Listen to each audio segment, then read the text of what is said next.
Good morning students. আমরা এর আগের দিন যে পড়েছিলাম ডিভিজিবিলিটি পার্ট 1 যে ক্লাস করেছিলাম, আমরা থিওরি শিখেছিলাম। আজকে কিছু থিওরি বাকি ছিল, যে আমি বলেছিলাম সেদিনকে একটা অসিলেটিং মেথড বাকি আছে। এই পদ্ধতিটা কি জিনিস সেখান থেকে আমি স্টার্ট করছি। হ্যাঁ, কিছু থিওরি শিখতে হবে আর যে কিরকম টাইপের। আমি সেদিন ক্লাসে বলেছিলাম যে 7, তারপরে 11, 13, 17, 19, 23, তারপরে আসছে কত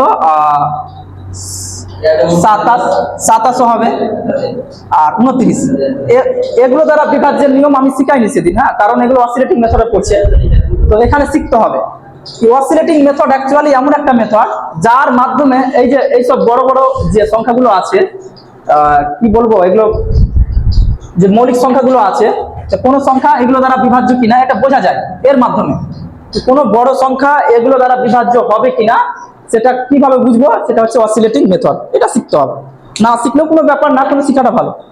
এখানে অসিলেটিং মেথড অ্যাকচুয়ালি কি বলতে চাইছে, যে আমরা দেখছি, যখন আমি দেখছি অ্যাকচুয়ালি 7 নিয়ে যখন কাজ করছি, তো এর সঙ্গে এমন একটা সংখ্যা গুণ করব যাতে করে লাস্ট ইউনিট ডিজিট 1 বা 9 আসে। 3 7 21, 3 গুণ করলে কি আসছে 21। আবার যদি 9 তাহলে 49। ঠিক আছে, তো দুটো আমাকে জিনিস ট্রাই করতে হবে। হয় এমন একটা মাল্টিপ্লেয়ার মানে গুণক ব্যবহার করবো, এটাকে গুণক বলা হয়, যে কোন একটা সংখ্যা এমন ভাবে গুণ করবো যাতে লাস্ট ইউনিট ডিজিট 1 আসে। ছোটবেলায় করবো, 13 দিয়েও 1 আসবে, ঠিক না? ছোটটা করবো, ছোটটাই করবো, তো 1 আসে অথবা 9 আসে। এবার এই দুটোর মধ্যে যে কোনো একটা আসলে আমার হয়ে যাবে। হ্যাঁ, দুটোই করতে হবে এরকম ব্যাপার না। এবার যদি 1 চলে আসে, হ্যাঁ ধরে নিলাম 1 চলে আসলো, তো কি করব, তার মানে এখানে আমাকে ধরে নিতে হবে কি দুইটা নিয়ে কাজ হবে। যদি 1 আসে 2 নিয়ে করবো, আর যদি 9 আসে তাহলে তার আগের সংখ্যার সাথে 1 যোগ করতে হবে। বুঝা গেল? যদি 9 আসে তাহলে তার আগের সংখ্যার সাথে 1 যোগ করতে হবে। এবার কি করতে হবে, ধরে নিলাম 49 আছে, কি 7 49 দ্বারা বিভাজ্য কিনা এটা আমাকে চেক করতে হচ্ছে। আমি ছোট সংখ্যা নিচ্ছি, ঠিক আছে, কি 7 49 দ্বারা 49 7 দ্বারা বিভাজ্য কিনা। তো কি করব, আমরা প্রথম 7 এর আমরা কি করব, অসিলেটর খুঁজে বের করব। এটাকে বলা হয় অসিলেটর। যদি 1, আমরা এখানে ব্যাপার আছে, এখানে এটাকে অসিলেটর বলা হয়, OSCI LLATOR। কিন্তু যদি 1 থাকে, যদি 1 থাকে এটাকে বলা হয় নেগেটিভ অসিলেটর। হ্যাঁ, নেগেটিভ। আর যদি 9 থাকে কিনা ওখানে পজিটিভ অসিলেটর বলা হয়।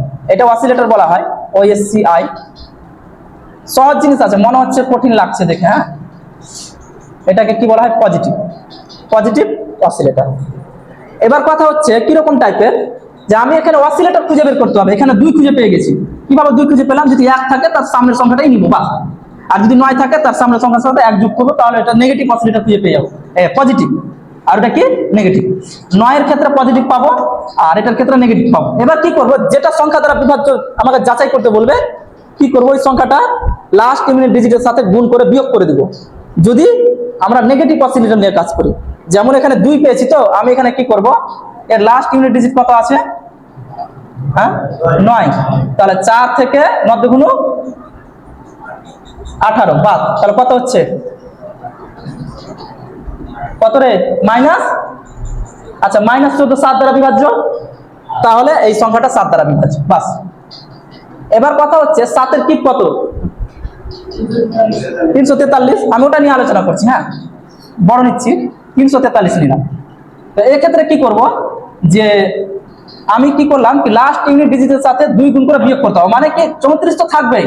এবার লাস্ট ইউনিট ডিজিটের সাথে 2 গুণ করে বিয়োগ, তাহলে কত হচ্ছে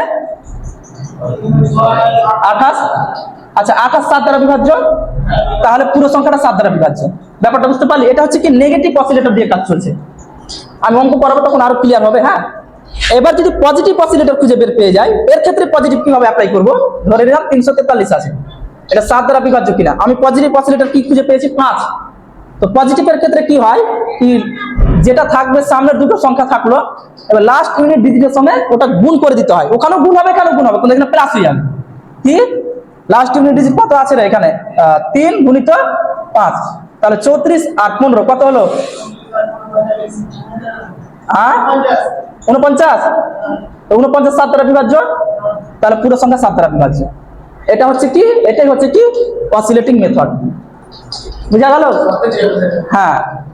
তাছাড়া আমরা 7 দ্বারা বিভাজ্যের নিয়ম তো আরো শিখেছি। কি 7 দ্বারা কি শিখেছি, যে সংখ্যাগুলোকে তিনটা তিনটা করে ধরবো, তারপরে অযুগ্ম থেকে যুগ্ম বাদ দেবো। ওগুলো একটু মানে একটু কি প্রবলেম, ওগুলো করতে গেলে ক্যালকুলেশনটা একটু প্রবলেম হয়, ফালতু। এটা হচ্ছে অসিলেটিং মেথডে করলে খুব সুবিধা হয়। বুঝা গেল? এবার এটা শুধু এর ক্ষেত্রে না, এর ক্ষেত্রেও সেম হবে, 11 ক্ষেত্রে হবে, 11 13 সব ক্ষেত্রে এইভাবে করতে হবে। আমাকে যেভাবে হোক লাস্ট ইউনিট ডিজিট 1 বা 9 আনতে হবে। বুঝা গেল? 1 বা 9 আনতে হবে। আচ্ছা, এটা একটাই অঙ্ক বুঝে রাখ। হ্যাঁ, এর অ্যাপ্লিকেশন বা এটা নিয়ে মাথা ঘামানোর এত দরকার নাই। আমি যখন অঙ্ক করাবো কিনা এই জিনিসটা আরো বুঝিয়ে দিব, খুব কাজে লাগে না। বাস, এটা হলো কথা।